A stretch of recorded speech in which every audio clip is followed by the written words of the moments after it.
Welcome to another episode of Resortera Way. Thanks to everyone that watched the last episode, in which we sort of talked a little bit about the options that El Tri has for its next manager, no? And I think today we will continue on that same topic because I think that's going to be one of the topics that will keep our attention. I think till they make the official decision, the official announcement. So today we'll talk a little bit more about that. We'll talk a little bit about the Europeos, the ones that are playing more minutes, and other ramblings that we've seen in the past weekend in the football world. Oscar, great seeing you, great having you. How's everything? Good, good. A little snow over here in New England, but it's fine. Nothing that I'm not used to. Yeah, no, I think the topic today well, I think the main topic today is Tuca Ferretti finally admitting that he wants to be El Tri manager. He went out to say that he didn't accept El Tri's managerial post the other years where he was interims because he was he was cumpliendo el contrato, no? He was with Tigres still. And now that he is not with any club, he says that he's available. What does that mean for El Tri? Do you think, Oscar, that Tuca, one of the coaches that I think he coached in Liga MX for like 21 years straight or something like that, 2021. I think that was the record. How do you see that possibility? Yeah, Nayib. I mean, you could look at it at two different ways, right? In the positive light and the negative light. I think the positive for me is that, I mean, something that we've been screaming during the Tata era, even before he got appointed, was we needed someone who knows the Mexican game, and he's someone who very much knows who the Mexican game is. But then again, you go to the negatives, Tuca's tenure and all his clubs. I don't think he's ever given youngsters opportunities in his clubs. And then you go back to like when he was the interim manager, and a lot of the player was like, Tuca didn't do anything. He was literally just there for vibes and just having someone at the mantle. So it depends how you look at it. So it's a mixed one for me. Would you say that his predominant formation is the 4-4-2? Or is it Yeah. more like, yeah, that's the one that he's gonna go with mostly, but it's usually more like a 4-4-1-1, no? He doesn't really start the two strikers unless he has two strikers that really might propel, No, no? yeah. Like the one that really the his Tigres scene that really pops into my mind was when Sobis and Gignac started playing with each other, and they weren't quote unquote number. They both weren't number nines. I think Yeah. Gignac was that, and then Sobis was behind. So if we translate that to the national team, it would be what Raul and or Santi, whoever you want there, and Santi and someone else.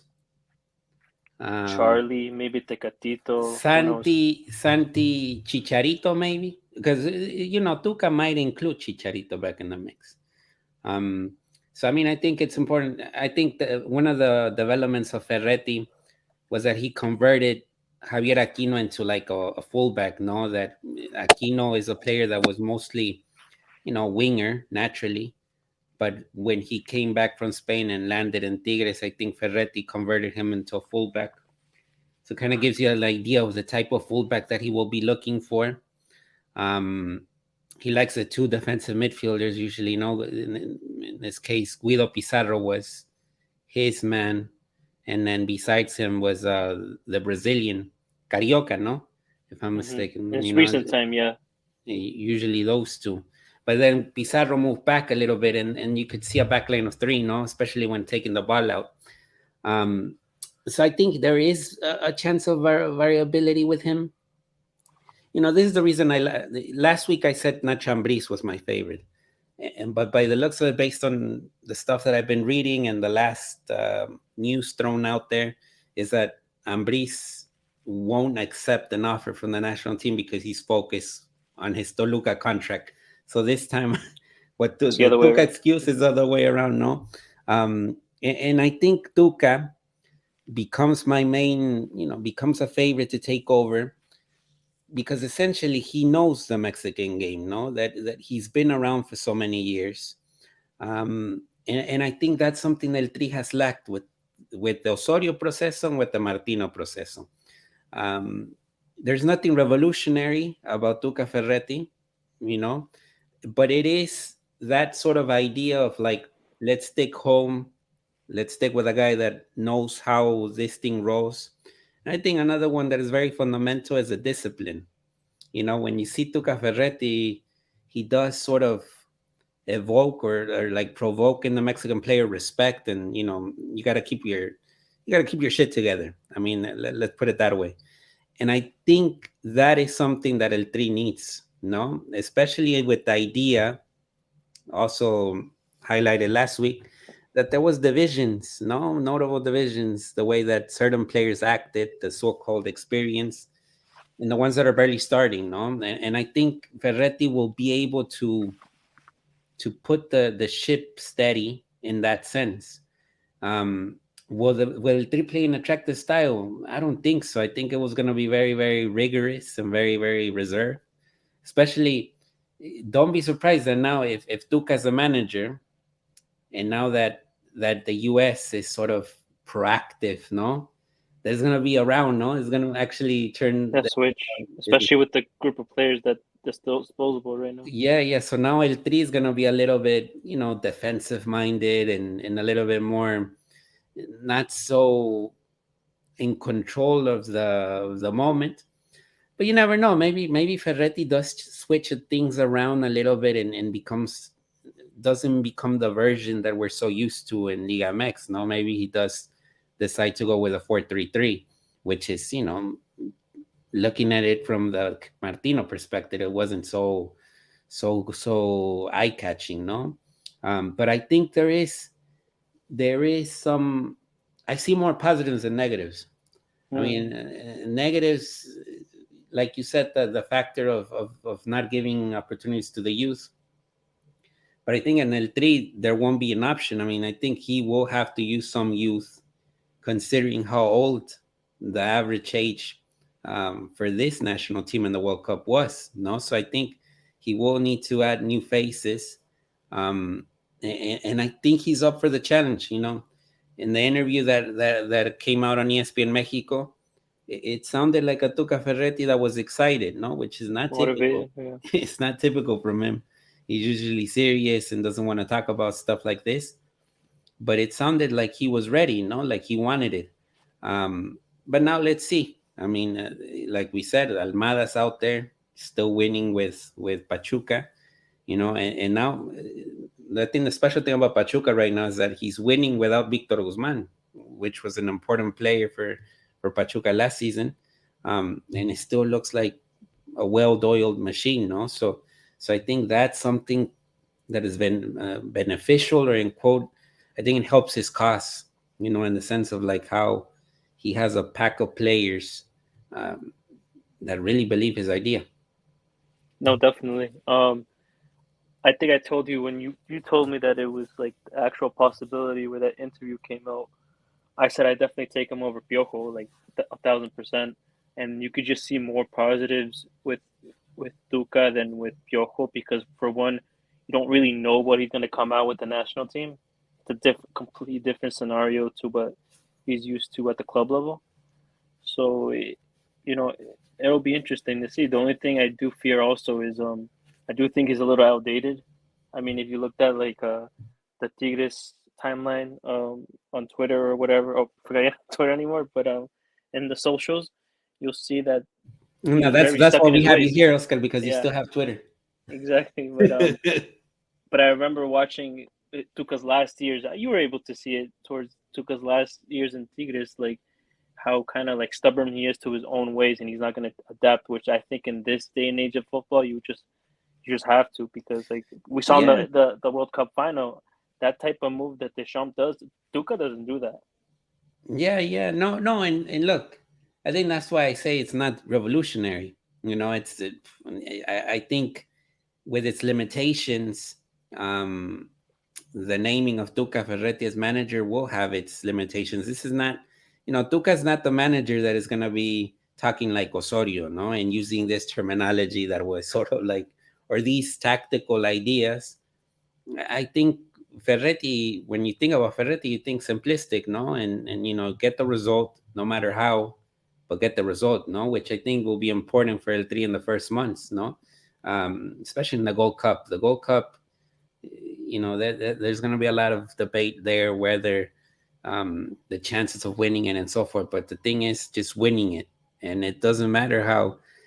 I think that's going to be one of the keys right here that I'm saying is if you're going to get Tuca, don't talk too much about the style. It's going to be result based all the way, no, because that's how he has been at the club level.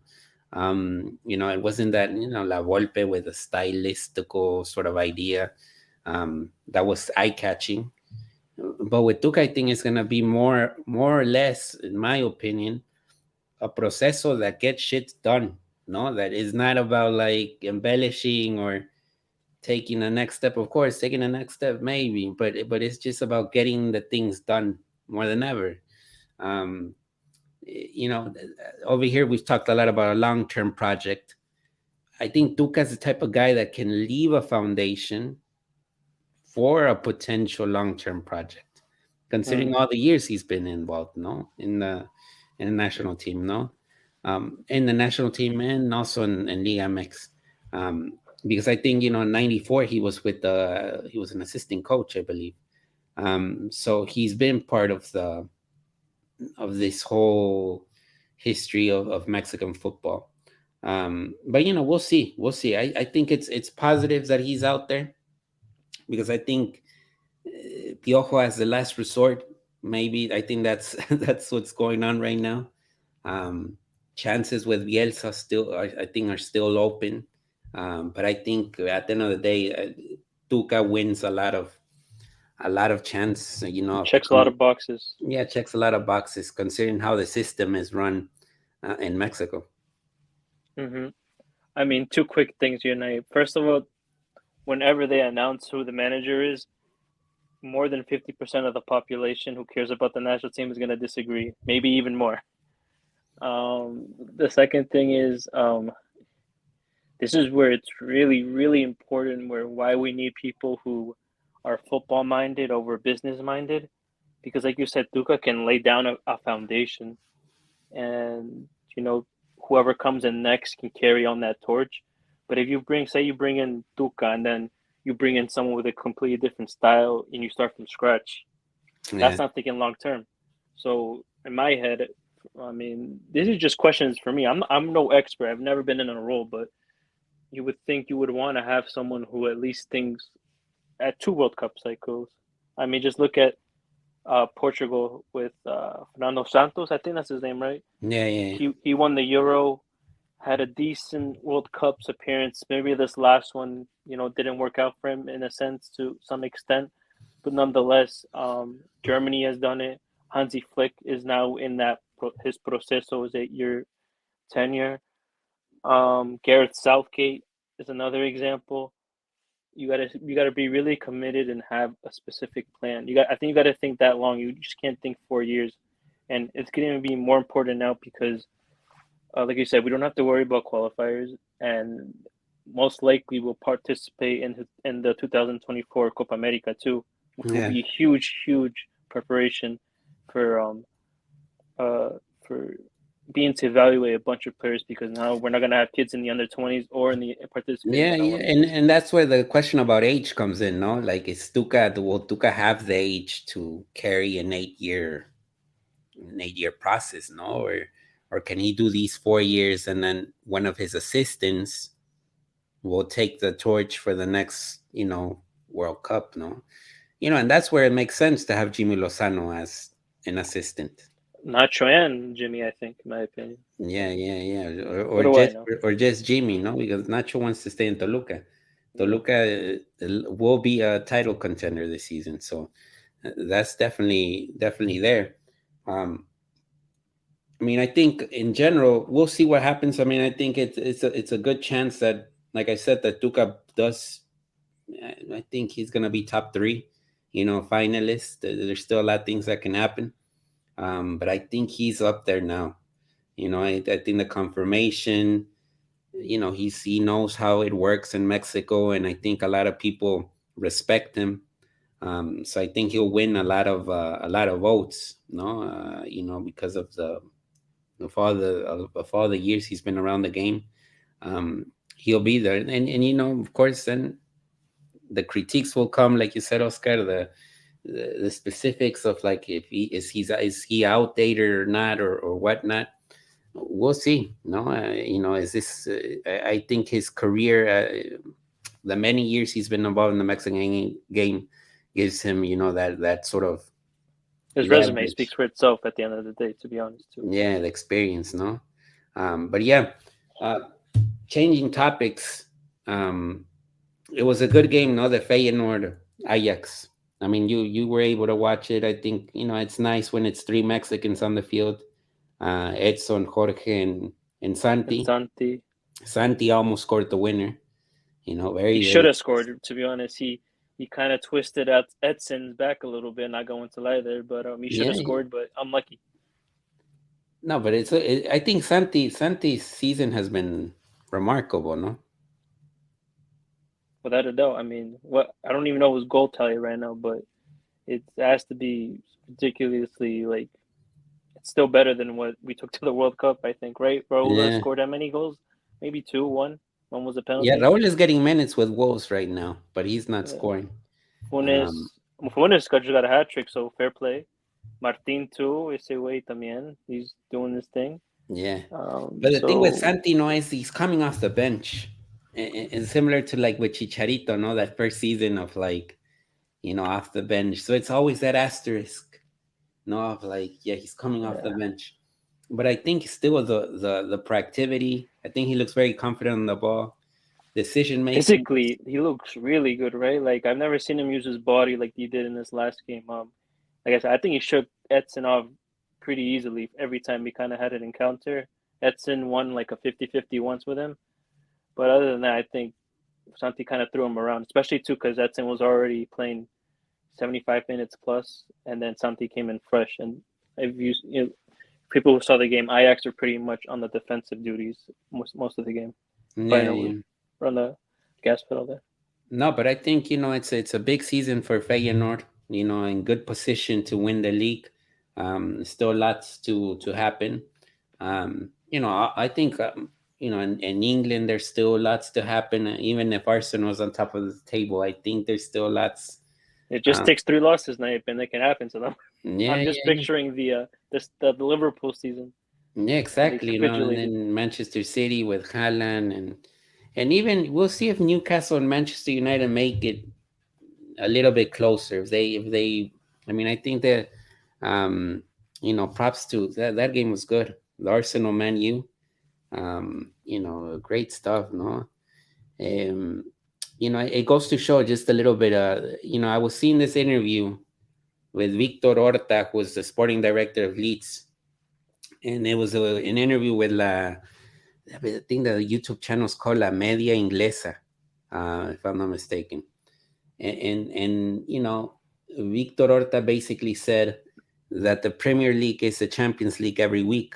Especially now considering the amount of players going there, and it's the coaching. The best coaches are in England right now. Um, and it just feels like that. Every week it feels like Champions League. No, and even when you see a Leicester against, I don't know, even Fulham or a something like that. Leicester Aston Villa or a Leicester Wolves, and it still has that sort of feeling of Champions League. No, and Yeah, it's the reality of the football world, I think. And yeah, the one because the level is just exaggerated. At one point, you're seeing the game and you're like, it looks like a different sport. Like it's too advanced, no, yeah. tactically and also the players. It's when you see the goals that Saka scored and then Rashford scored, it's impeccable quality. I mean, it's just amazing. Very basketball esque in a way, right? Would you say that? And then I also think it also helps that a lot of what ironically enough, a lot of the English fan base in England, just in general, they complain about the referees, but I think they're the reason why it's so the way it is too, because they allow the game to play. Yeah, The game I just watched against Necaxa and Cruz Azul, I tweeted out that I'd be surprised how many actual minutes of playing time there was because Necaxa committed like 20 plus fouls, 30 plus fouls in the game. And like the game just kept on getting stopped every second compared to in England. There were so many fouls that it'd be like, that's not a foul. Champions League too, you can just see it too. Like so many soft fouls compared to what Yeah, Premier League and allows. that's an important note you bring out because it does change the parameters of the game. You know that detail of like is stopping it too much. So the flow of the game is not it's very erratic, no? And I think I've read from several from Mexico, that have been following the game very very closely for in the last 20 years or so. And the Mexican game is in very bad state, no? The refereeing, the essentially the quality of the game is not the same anymore. It's downgrading. And that's everywhere too, Naib, I think too. It's not just Mexico. Yeah, but in Mexico it's more prevalent because you see, I mean, if you compare yourself to what's going on in Europe or even in parts of in South Brazil, America, yeah. South America. it's not going in the right direction. No, it's very very few bright spots. And also the momentum of the budgets. No, it's clearly that the budgets in Monterrey are skyrocketed, have skyrocketed, while the budgets in even in Mexico City with America Cruz are Azul too. are We not can't the afford same. nothing. It's like right now, as much as the critique will come because he's asking for a lot of money, the fact that Tigres can just be like, okay, let's bring Diego Lainez back, like nothing, without complaining or whatever. It shows you the market, no? And I think that's something to note. And even Rayados, this market, they went for a lot of Mexican players. But like they paid like 6 million for Cortizo. They paid like 6 million or 6 million or more for Victor Guzman from Cholos. It is what the market is. No, I think Monterrey is playing ahead of the game because I do think that there's going to be a reduction of the extranjeros, maybe announced for the summer. So I think Monterrey was already thinking ahead. It's like I gotta get as many Mexican footballers to stack up. That's why Gobea was a so-called cheap buy, from Romania. But at the end of the day, is a Mexican footballer with European experience, so a good chunk of minutes in Europe, in Belgium and Romania. But yeah, I think what you said about that with the Premier League, it does feel NBA-esque now, and it's sort of the gap of that league compared to the rest of the world is just massive now. I mean, even when in terms of European football. But no, even then though, how many in the last 10 years? How many European titles has England really won too? But I think that goes also with their schedule too. It's like I think Mourinho brought it out even when he was in Spain, ironically enough, where Madrid and Barca were going for the title race compared to I forget who they were playing, but essentially a team in England that weren't even fighting for the top four anymore. They can rest players on the weekend and then play their most rested or up the top squad on the most important game. But you know what's funny, Naive, too? I wanted to bring up Yeah. on this since we're talking about basketball, not necessarily on basketball, but if you look at the NBA compared to NCAA, I don't know how much NCAA basketball you watch. Hopefully, March Madness, if anyone No, watches it. no. I mean, then Villanova. No, I went to Villanova, so every now and then I There you catch some go. games. They say college basketball, the tempo of that game is way faster compared to NBA, too. Because I had one friend who went to where did he go to? He went to a D1 school, and he says the tempo and the pace of the game is so much faster in college compared to the NBA because I don't know. There's like I couldn't remember how we explained it, but it's just a different level. And if you look at it, I think there is kind of true that why I think It college could be the basketball time, no? Maybe the length of that too, the. yeah. But why I bring it up is because whenever I go to Mexico, I try to go watch the academy games as much as I can. So the last one I went to go watch before the pandemic was Chivas Tigres and Cruz Azul Atlas. and the tempo of the youth level so much faster than the Liga MX, which is interesting. And Interesting.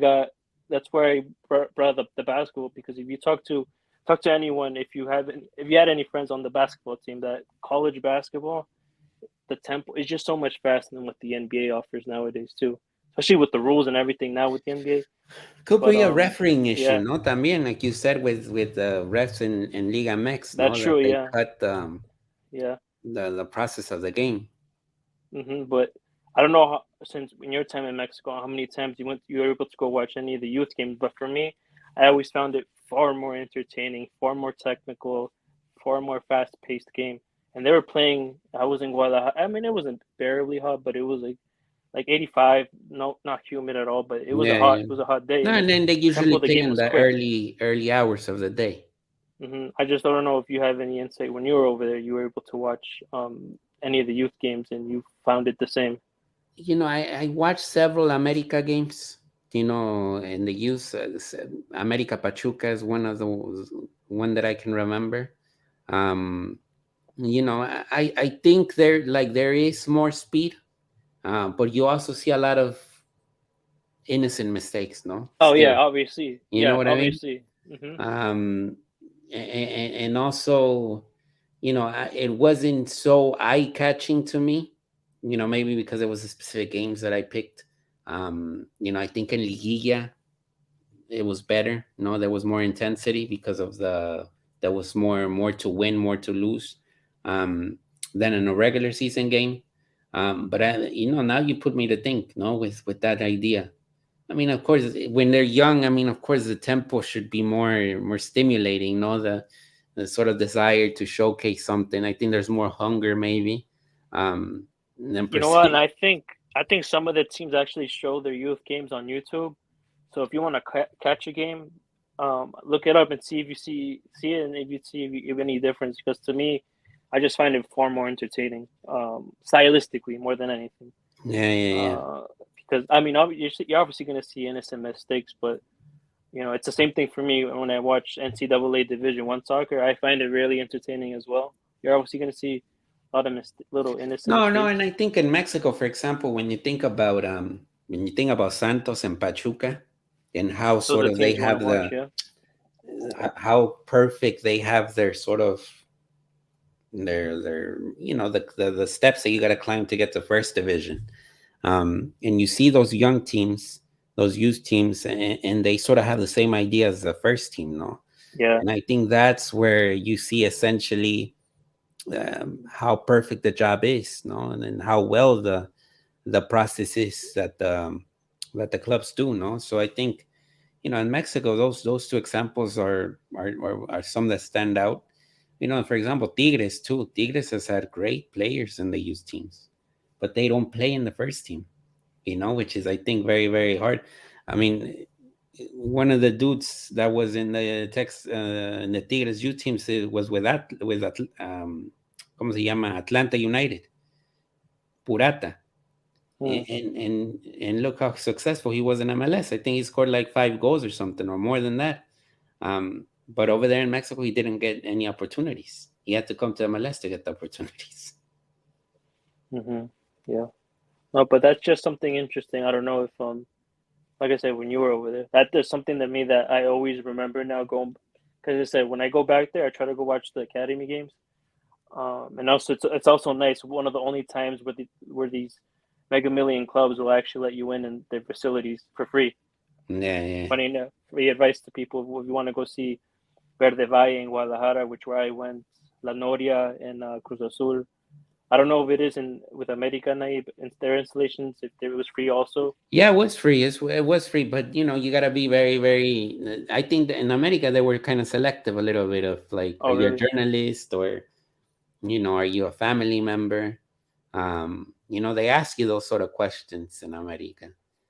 From the time I went, but you can get in there somewhere or another. Especially, I think if you have the jersey on, and you're not doing anything disruptive, they'll let you Yeah. in. Like I You said, know. at least from my experience, I've always was let in without any question. They just check your bag if you have anything. That's about Yeah, it. yeah, yeah. No, but I think those are good points, and I think good pointers as well to the people that watch us. If you're in Mexico and you want to see, like you said, you want to go into Verde Valle or La Noria and watch a game. Even I think for Liga MX Femenil, it might be the same case, no? Because I know Hmm. that Cruz Azul's women's team plays in. Pumas installations too is also nice where the youth play. They play like I don't know where they play in this weird area, but in the background they have like this nice big mountain in the Yeah, background. It's super nice. I mean, it's a dreadful watch because it's at midday. I don't know how those kids do it in Mexico City altitude, but yeah, man, I think I like watching the youth soccer over there more than the academies, more than anything than the first division because you just I mean you just see it. I mean when you watch the Premier League to that, the tempo is just like what's going on yeah, here. yeah. No, I think that's a good way to close this episode. I mean, I think there is a good job being done in the academies. I think that's something that is well known in Mexico. No, the U17 championships are not something that was a miracle. There is some effort and some system that allows that to work. No, to be, for them to consistently be present in the semis or the final, and even at the U20 level, there's been good steps. No, and the medals in the Olympics is not. It wasn't just a miracle of La Rosa de Guadalupe kind of thing. No, there was some type of system and process that was respected. Um, and let's hope that if Tuca takes over the national team, he's able to dissect what's right, what's wrong of the Mexican game, and try to build something, foundation that can be accounted as starting a long-term project for the national team, and see where that takes us. But I think the work that has been done in the back scene, in the background, with youth teams, I think has been very, very respectful. There's been talented players. It's just a matter of finding the right combination of like first team opportunities. Um, no los inflen tan rápido, like they say, or let them develop correctly.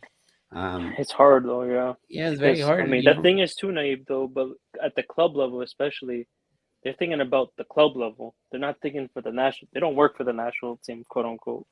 Like I mean, just look at the history with for my club, Cruz Azul historically never ever ever played academy players until recently when Pelais was here, and even Atlas now since the takeover with Grupo Orlegui, I don't see as many youth players as I want to.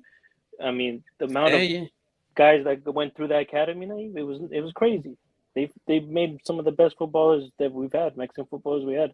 People forget they Bardo came out of there. People forget Rafa, Osvaldo, Borghetti. um, Chuy.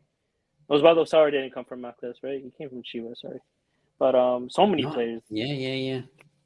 No, so no. many I think, players. I think, it's a whole different animal there. A Yeah, whole different topic. But I it's think, always we always come with more questions and answers on this, whenever we talk.